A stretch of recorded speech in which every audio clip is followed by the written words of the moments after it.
If you ever decide to go homeless, don't choose New York City because it is cold. So there were many nights where I experienced physical hunger. It was just freezing temperatures. And thankfully, the thing that the Lord at that point, I didn't know the Lord at that point, but I believe that he was already showing me his grace and tapping me on the shoulder. A little bit on me, and I want to jump into a story that really speaks about three pillars that have been a theme in my life. And it's the way the Lord is used my talents and my blessings in the marketplace. And so for the past 2 decades, I've been knocking food out of people's hand and getting them to call on the Lord as they're out of breath. I've been in the fitness and nutrition space for the past 23 years. Initially, when I started doing that, it was a very superficial idea behind fitness. I thought if everyone had a six-pack, then that's all they needed. Well, the Lord had other plans. And so I'll talk to you a little bit more about how that all came to be, but really this is a story of redemption and a story in where I believe God uses the good and the bad in our lives to really teach us things. And I'm a Bible student, but I also believe that through our lives, he speaks to us. And so this story of redemption starts off by really, talking to you guys about our buckets. I believe we all have a bucket, and at some point in time, we start to fill that bucket with all the wrong things. At least that's what I did for the first 31 years of my life. I went out into the world to chase things because I thought that would make me happy. And boy, was I wrong. Boy, was I wrong. There's a scripture that really exemplifies the message today, and it really speaks to everything I'm going to be sharing with you guys today. And it's Hosea chapter 4, verse 6. And it says, "My people are destroyed for a lack of knowledge. Because you have rejected knowledge, I reject you from being a priest to me.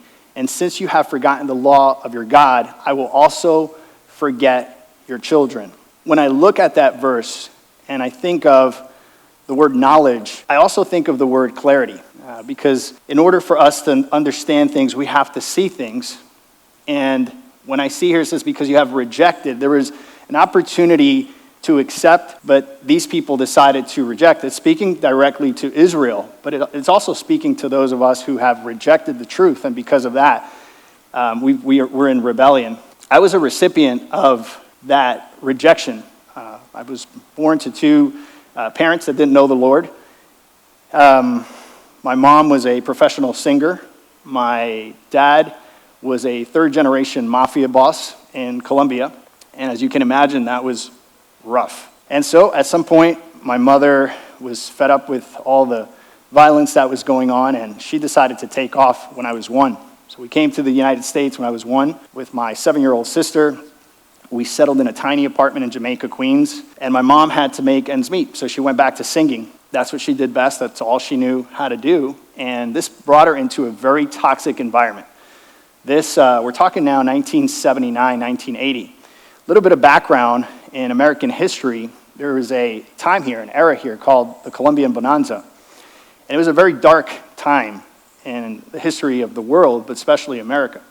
And it's when the Colombian cartels came to the United States and just inundated the U.S. with drugs. Bad combination. Drugs, disco music. It was chaotic. And so my mother, as a professional singer, she went back to the nightclubs. And some of the guys that would congregate there were guys that were up to no good. They were mafia guys. And they saw this young, beautiful woman who was, trying to raise 2 kids. And so they wanted to help her. So they brought her into the business. And the way she came into the business was by being a house bank. Obviously, these organizations can't house their money in legitimate banks, so they use homes. And very modest homes, to not raise any kind of suspicion. So we were one of those homes.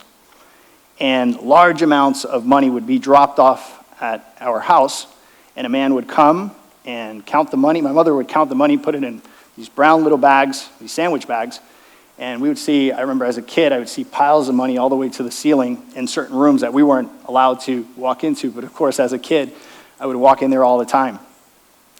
And so My mother did that for about 3 years, and quote unquote, she did it well. So she went through the ranks of the mafia, and from 1981 to 1992, she ran some of the biggest crews in New York City. We lived in luxury, but we lived in misery. Our homes were constantly raided. I was changing schools every 2-3 months. So in 1 year, I could go to 3-4 different schools. I developed learning disabilities and a ton of other situations based on all the trauma that I was experiencing.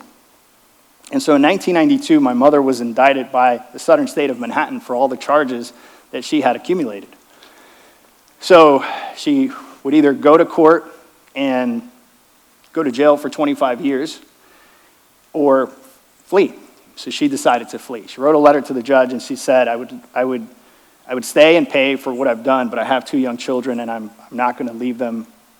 I'm not going to leave them, so I'm just going to flee. She got on a plane. We all went back to Colombia in a very, very difficult time of Colombian history. This is 1992 when the notorious Pablo Escobar was being prosecuted by 4 different agencies. The city was in complete chaos. Bombs were going off consistently, 2-3 bombs throughout the day, shootouts.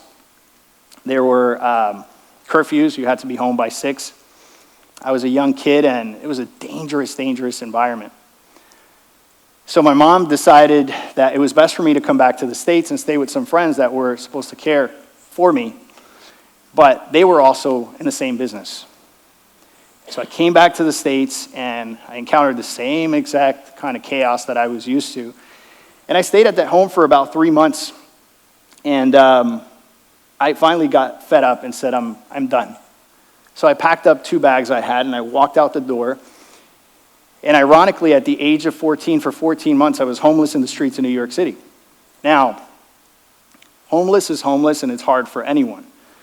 But when you're coming from abundance, even though we were in misery, there was abundance. We lived in big homes, and we had all these luxuries and all these things. And from going to that to being in the street and trying to figure out where am I going to sleep tonight, what am I going to eat, was rough.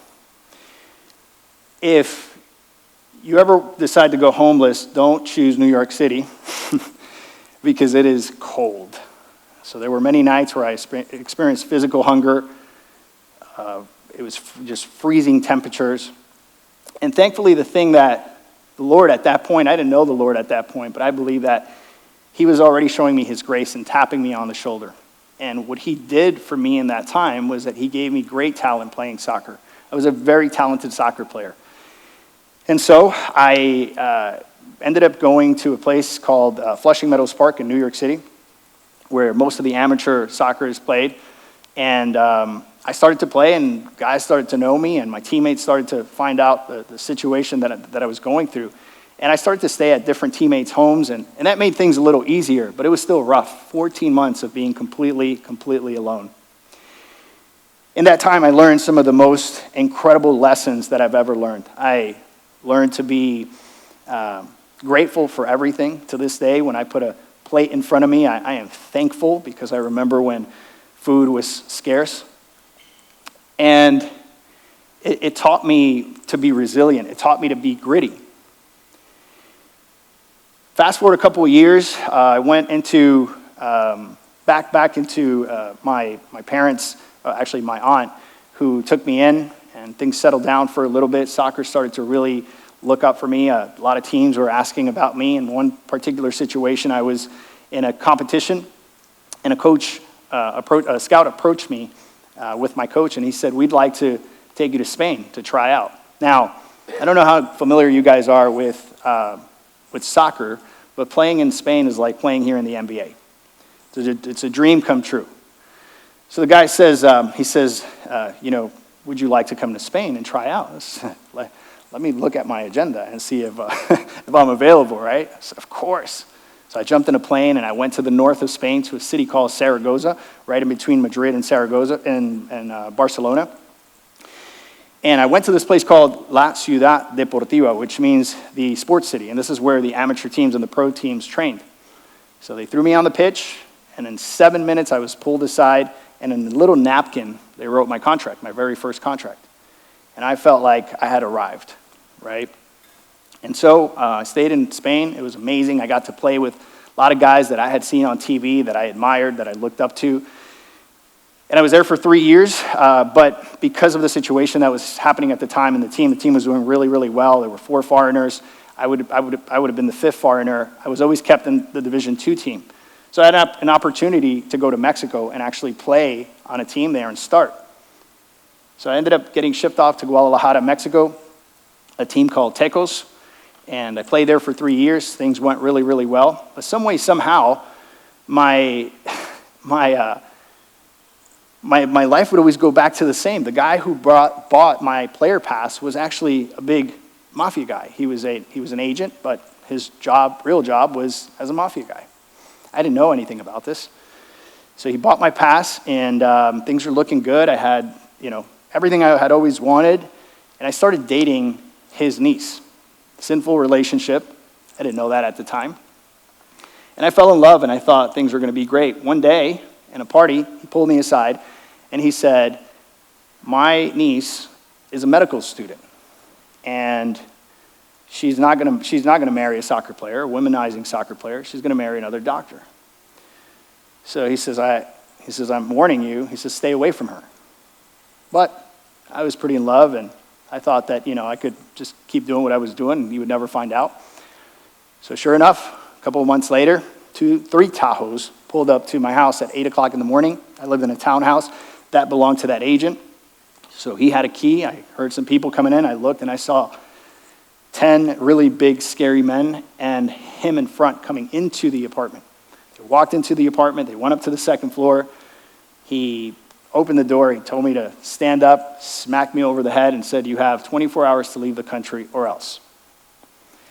And he ended my soccer career. He owned all of my player rights. So I came back to the States, 9 months of depression. If you've ever seen a professional athlete lose their career, it's really hard. I had absolute passion for nothing else. This is all I knew how to do. There were 5 professional soccer players in my family, and I thought I was going to have a successful career. Here I am at 23, and my career is done. So I come back to the States. I end up in Tampa, Florida, and for 9 months I would wake up every morning and I would wish that I had never woken up. It was a very, very, very difficult time. But one day I woke up and I said, I'm sick and tired of being sick and tired, and I'm going to go do even better than I did when I was playing soccer. And I started to take inventory of my talents and my blessings and all the things that I knew I had. And in that, I had played with professional athletes. I had trainers, dietitians, physical trainers. And I said, I can do this. I think I can be a great trainer. So I opened up a tiny little studio in Tampa, Florida, 400 square feet. I mean, tiny, 400 square feet, right? And my idea there was that I wanted to do things very differently. I wanted to really provide change for people. And so right off the bat, we knew 2 things. We wanted to bring a great product to the marketplace, and number 2, we wanted to differentiate ourselves from the competition. The way we went about that was making nutrition the number 1 component. People would come to our gym ready to jump on the floor, get a membership, and we would redirect them towards our nutrition programs. And we became really, really well known. So that 400 square foot little facility went from being a 400 square foot facility to a 7,000 square foot facility with trainers, and we had some of the most important people in Tampa coming to our studio. We built up a really, really successful business. And with that success came lots of bad habits. I was a man of the world. I didn't grow up with a dad. I had never been to church. I went to Catholic church, but it didn't really impact my walk in any way, shape, or form. And so I was told that if I had enough money and I could be somebody, that I would be happy and I'd be filled. So I went out to the world chasing that so hard, and I accomplished all of these things. All these things came to pass. I had the cars, the houses, I had a couple rental properties. My business was scaling more and more. We had plans to franchise our gyms. But there was a huge hole in my heart, and I couldn't understand why. because everything I had been told that I would be happy and that I would be filled and that I would be joyful was a lie. I was super empty. And so, sure enough, one day I woke up and I was really depressed mentally, physically, and spiritually. And I was writing a letter to my sister telling her I was going to check out. And I remember writing the letter, and as I was writing that letter, this guy that I had bumped into a couple of times on Saturdays, I would bump into him on the elevator, and he was a young guy, good looking, he had a beautiful wife, and I would see him every Saturday with a Bible under his arm like this, coming back from church. He was coming back from church. I was on my way to get faded into the night. And it always shocked me because even though I knew nothing about God, he genuinely struck me as a very, very positive guy. There was something about him. I couldn't put my finger on it. But there was something so great about his energy. And I was like, man, that guy, he's going to church. So I would mess with him all the time. And I would say, put that Bible down, right? Let's go party. And he would look at me and say, he said, I left that life behind a long time ago. He says, you should come to church with me. And like every other person in the world, I would, respond with, the walls will cave in. And he's like, no, man, you should come. So anyway, that morning when I was hungover and ready to check out, I decided to call that guy. And I remember saying to him, I said, I don't think I have another 2 days in me. I don't know what you can do for me, but I felt like I needed to call you. So he said, don't do anything silly. He ran downstairs. He sat across from me. And he said, with all the enthusiasm, he said, let me tell you what God is doing in my life. And I looked at him and I said, you're going to have to give me something else because I don't believe in God. And he looked at me straight in the eye as if he were speaking about gravity. And he said, God is all I have for you. He said, and if you don't pay attention, he says, you will take your life. And he shared the gospel with me. And I kind of looked at him like he had 4 heads. And I said, adults believe that? And he was very serious. And he said, oh, yeah. And he says, I said, well, what do you want me to do with that? He says, well, what are you doing tonight? I said, well, I was going to kill myself, but if you have better plans, we'll go do that, right? I was very serious. So he invited me to church, and I reluctantly got in his car. We went to church. I had never been to an evangelical church. We walked in, and I saw at the time 2 things that I loved, Starbucks and pretty women. And I said, Jesus, this is Jesus, right? And so as I walked into the sanctuary, everyone was nice, and they were greeting me. That day, Pastor Craig Altman was preaching on the book of Job. And everything he said about Job resonated with me. The only thing, I wasn't a righteous man, but everything about the story of Job resonated with me. I felt like I had arrived, I had everything, and here I was in a time of testing. And so once the service was over, I looked at my buddy, I said, okay, that was cool. I said, let's go. He said, let's go to the prayer team. So right after service, they would have some guys up front like they do here. I walked up to this young guy who looked like he had been a Christian all his life. And he said, what are we praying for? And I just unleashed. And he just kind of looked at me like, wow. He said, close your eyes. And I literally checked out from the minute he said, close your eyes, because I was so embarrassed and I wanted no one to see me there asking for help. I had been brought up in an environment where men don't cry. I was raised by street soldiers, and it was a very rough environment. So here I am in front of this guy, and I checked out, so it wasn't an emotional response because I have no idea what he said. All I know is that I felt like I had put my finger in a socket. And I felt energy coming through my body, and I started to bawl like a baby. Couldn't understand why I was crying, but I felt relief. And I turned around, I thanked him, I walked out the door, and as I was walking out the door, I heard the most encouraging words I have heard in my entire life. Like I said, I didn't grow up with a dad. And this older man with sort of a fatherly figure came up to me, and he said, son, why are you crying? I started crying all over again. And I said, I have no idea. He said, I have a gift for you. He handed me a Bible. It was just the New Testament. And I said, where do I start? And he said, start in the book of John. So I said, where's that? So he opened it up for me. And I remember I took it, and I put a little paper over it, put it away. I walked away. I thanked him. My buddy who had invited me to church was coming right behind. He knew that pastor. And 2 years later, I found out the conversation they had. That pastor said to my friend, he said, that guy's going to get it. I don't know what he saw in me that made him think I was going to get it, because I was a mess. But I walked out of that church and my life progressively got better. I, by the grace of God, never had to go to any of the programs to get rid of dependencies.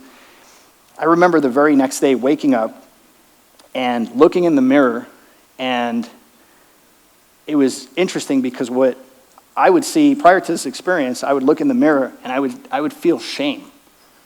I knew that there was something in me that could do better, but I just didn't know how. That morning I woke up and I felt like the person I was looking to in the mirror was a different person. I felt like a 2,000-pound gorilla had come off my shoulders. I felt light. And my life continued to get better. I got rid of all of the dependencies. I went back to my successful business. I looked at my business partner and I said, I'm done. And he said, what do you mean? I said, I'm done. I said, I don't know what happened to me the other day, but I need to go figure it out. So I gave away my business basically for $25,000. To give you an idea, one of the pieces of equipment at the gym was $25K. So I gave away all my book of clients, all my equipment, and I locked myself in a condo for 2 years. And all I did was study the Word of God, pray, fast, and ask God to repurpose my life. And I kept being told at church that I needed faith to please God, but my mind also needed some answers. And so I started to get into historical Jesus. I devoured the book of Josephus, even though he talks very little about Jesus. But I wanted to know that he was a real man, that he'd actually walked the earth. I started to look at cultural Judaism, like what were they saying and why were they using all these farming terms? And I started to break everything apart. And it was real interesting, guys, because I had tried to read the Bible before and I had never understood the Bible. I tossed the Bible across the room many times because I was frustrated because people kept saying it'll change your life, and I would read it and I couldn't understand it. But for the very first time, it was like the words that I was reading were coming alive.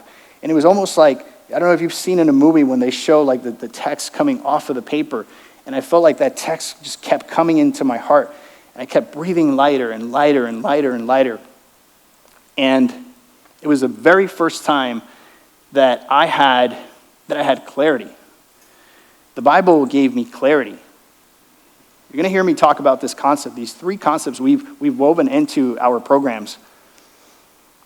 He gave me clarity, and with that clarity, he allowed me to incorporate disciplines, which were my disciplines of fasting and praying and just consistently devouring the word, fasting.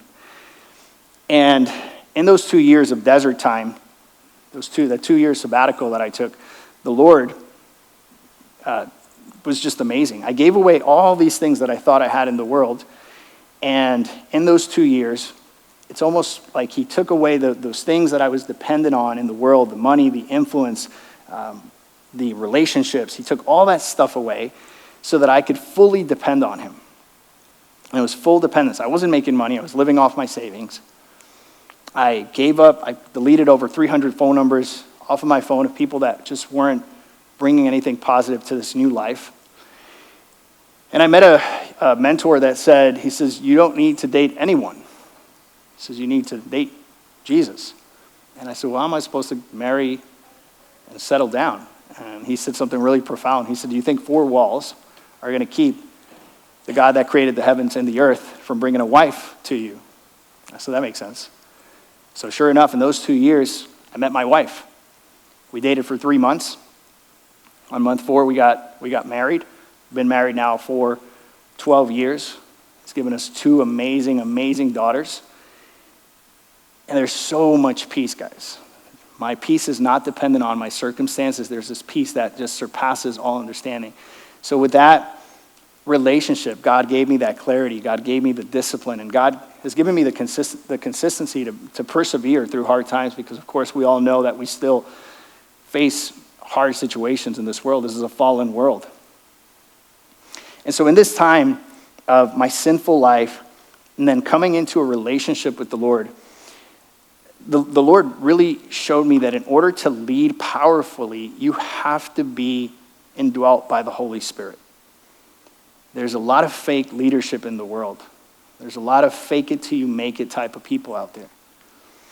But that clarity and that discipline and that consistency, those three pillars that will allow any leader to excel, are empowered by the Spirit of God. It's only then that we truly have a vision for our lives, for our ministry. I know I'm preaching to the choir here, but I think it's important to remember these things.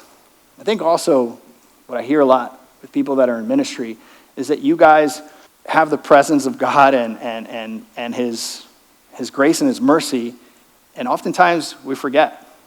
We just forget. It's just normal now, right? And so that's why I think it's important to revisit these ideas, and more importantly, to revisit that vision. Like, what is my vision for my ministry, for my marriage, for my parenting? And then applying strategic habits to that clarity, which is now what we teach our nutrition clients. And I'm going to get into that here in a little bit. But a leader, a true leader, is empowered by the Spirit of God. It's been real interesting because God has used this realm of fitness and nutrition in a very interesting way.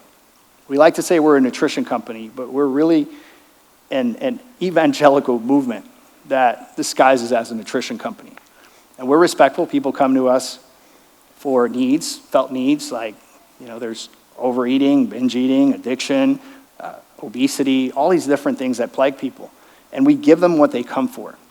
But interestingly enough, in a very stealth way, not because we're apologetic about our faith, but because we're very wise in how we talk about our faith. It's very much woven into everything we do, into the fabric of our product. That I look back, and oftentimes when I talk to churches and leaders and I tell them that this is a ministry, I almost feel like Paul, when Paul went to speak over there to the Greeks, to the Epicureans and the Stoics, and they said, what does this babbler have to say, right? Oftentimes in Christianity, it's almost like a cliche. It sounds like it's not for taking care of the temple of the Holy Spirit, is not for this side of eternity. The Lord has shown me different. The Lord has shown me that it is a biblical command. Romans chapter 12, verse 1 says that we are to live as a holy, living sacrifice to the Lord. And that means in all ways. I don't think Paul was talking about a six-pack, but he certainly was talking about stewardship in all areas. And so this is what he has taught me. In 1 Timothy 4:8, he says, for bodily training is of some value. He says, godliness is of value in every way, as it holds promise to the present life and also for the life to come. I don't think Paul is saying that we should throw the physical aspect aside. I think there's a hierarchy of ideas. Godliness comes first. But man, taking care of our temple is so, so important. So important.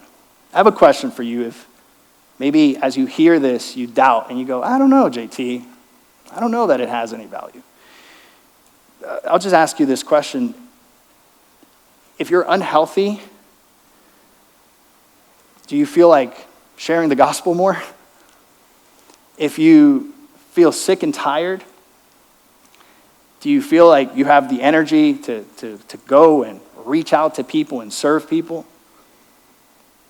I think we all know the answer here.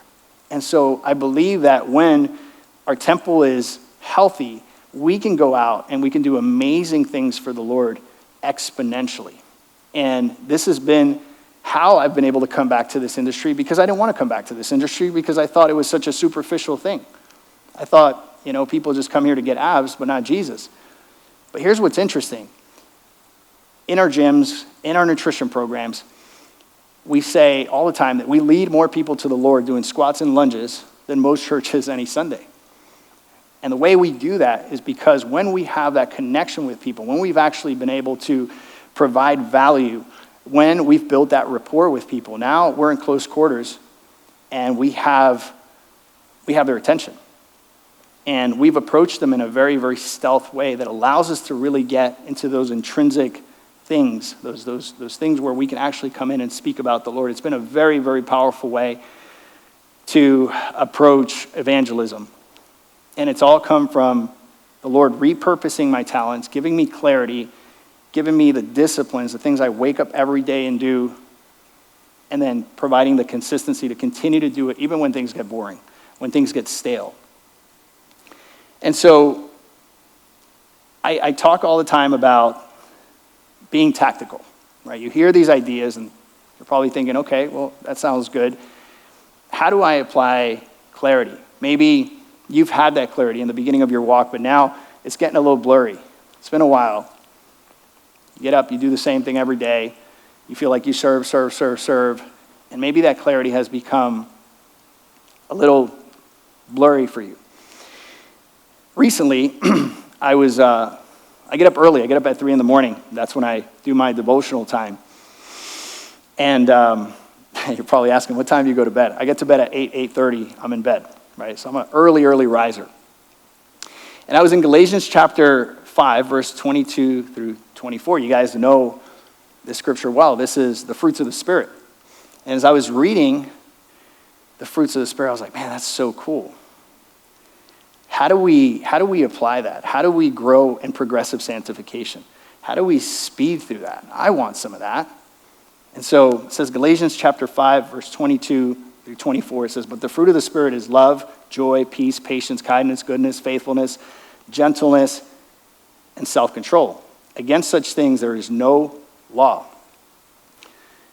When I look at that verse, the first thing I see is that the first fruit of the Spirit is love. And the last fruit of the Spirit is self-control. And so as I was praying and asking the Lord, well, how does this come into my life? How do I apply this to my life? I've never heard from the Lord audibly, but I feel like he imposed upon me the idea that love and self-control sort of hug all of these other fruits. And so when you say love who? Well, then we go to Mark chapter 12, verse 29 through 31, where Jesus says, the most important is, hear, O Israel, the Lord our God, the Lord is one, and you shall love the Lord your God with all your heart, with all your soul, with all your mind, with all your strength. Second is to love thy neighbor. And so how do we progress through those fruits of the Spirit? Well, it starts with intimacy, the intimacy with the Father, and really mainly focusing on that connection with your Heavenly Father, because as you do that, when that love, he teaches us true love. We love him, he loves us, and we can love others. We experience joy. So if you have love, you experience joy. If you experience joy, you experience peace. If you experience peace, you can experience patience. If you experience patience, you can experience kindness. You can experience kindness, you can experience goodness. You can experience goodness, then you can experience faithfulness, gentleness, and with gentleness comes self-control. So how do I revive my clarity so that I can come back into my ministry and lead well? Because maybe things have gotten a little stale.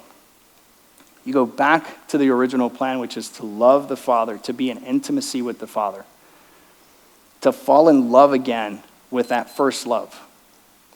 And as we do that, all these gifts start to unleash into our lives. And then we have self-control. So you go through love and you end in self-control. A person that is filled with the Spirit of God, that has self-control, is a powerful Christian. All of those fruits, I believe, are important. But when you actually start off with intimacy with the Father, he brings back that clarity. Those disciplines come back. That consistency comes back. It's like he revives you. And so that personal devotional time, that intimacy with God, is ultimately what will bring back that passion that maybe you had in the beginning, and that as we go, it can get a little tiring and sometimes we forget. Our ministry is a ministry of nutrition. We teach people how to implement proper nutrition into their lifestyles. In that process of implementing proper nutrition, we also touch on the cognitive aspects of nutrition. So we're not just talking about mechanics. We're not just telling people eat this, don't eat that. Of course, we give people plenty of direction from that perspective. But the idea really is to teach them how to deal with the triggers, the temptation, how to eat at restaurants, how to eat at hotels. But the overarching idea of what we do, whether they're believers or not believers, is that mechanics, counting macros, calories, points, all the thing that the diet world does, is not sustainable. Because that's like putting a Band-Aid on a wound that needs stitches. And so we say that food is actually an idol. We have quoted this many times. We say that the Christian crack is food. We sort of leave the things of the world, and then this is how we do fellowship. And so we're on a mission to really teach everyone how to eat properly, but really Christians, bring in an understanding that there is a spiritual battle and that the enemy works in blatant secrecy. What do I mean by that? He takes things that are that God gave us to enjoy, and he perverts them, such as food and intimacy with our spouse and these things that were meant for good. He's an artist at twisting things. And food is that thing that most of us Christians have never paid attention to because we don't see it as a biblical command. We don't think it's for this side of eternity.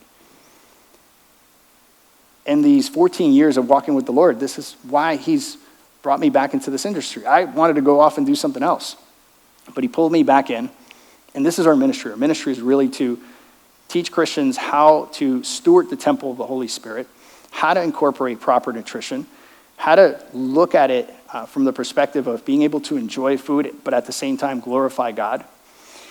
And I believe that as leaders, when you guys actually step up and say, I want to pay attention to this, you start transforming yourselves, people are watching. People are watching. There's a lot of people that watch you guys. You guys, you're constantly being watched by others. And we are communal learners, so we learn from each other. Pastor Will recently came onto our program, and can I share how much weight he lost? 35 pounds he's lost. 35 pounds. That's not an easy thing to do. And when you hear that, you think, well, yeah, that's just physical. But he's showing up different in life. He's more connected, and these are things that he's shared with me. He's getting up, and he's getting into his devotional, and he's reigniting that relationship and becoming very clear around his mission and his ministry. And I think the same is available for you guys. So I just want to leave you with this. I believe that food is a spiritual thing, hence the reason we say grace when we eat. I believe that two of the most visited themes inside of the Bible are money and food. All 66 books, you see it all over the place. I don't think that was just put in there because I believe the Lord, that's a holy thing, that's a spiritual thing, and we should treat it as such. And when we do that, there's an interesting aspect of these physical things. When we actually tame our hunger and we become disciplined in certain areas, it spills over very positively into other areas of our lives. And so through this idea of proper nutrition, when we feel better, we can engage better with God. We can honor him through food. And then that spills over very, very positively into all areas of our lives. And that's what I hope for you guys. And just remember that if you need to reconnect, you need that clarity, you need the disciplines, and you need that consistency. And when you do that and you're indwelt by the Spirit of God, you're a powerful, powerful leader. Thank you, guys.